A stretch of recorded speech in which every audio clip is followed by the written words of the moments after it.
Welcome back everyone to another Filmora tutorial, and today I'm going to show you how you can add various transitions between your clips while making your edits. So let's get started right away. First of all, open up the application and create your desired project. And now I'm just going to use some stock footages for example. Just drag your desired footage onto the timeline and place it right next to the clip that you wish to transition from. You can add multiple clips that you wish and make sure to put it right next to each other. Now if we check out the preview, we can see that the clip dramatically cuts into the next one. Therefore, in order to add transitions, we can go into the transitions menu at the top. Now at the left, there are various different categories that each contains various different transitions. If you just hover over to any transition, you can see a quick preview of how the transition will look. Once you have found your desired transition, you can just click and drag. Now you can place it between the two clips.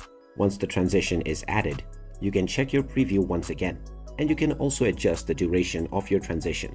Just click and hold at the end of the transition and you can move it closer together to shorten the duration, or you can move it further apart as well if you wish to slow down the transition.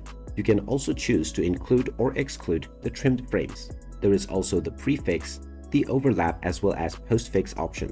If we choose the prefix, the transition will begin at the end of the first clip. If we choose the postfix, it will begin at the beginning of the second clip.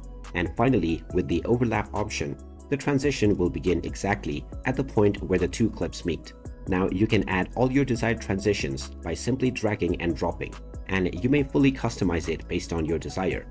And if you find a transition that you would like to repeat, you can also click on the Apply to All if you wish to use the same transition between all your clips.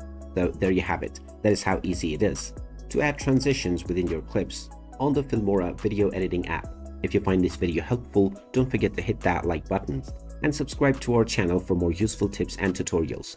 Thanks for watching, and I will see you again in the next one.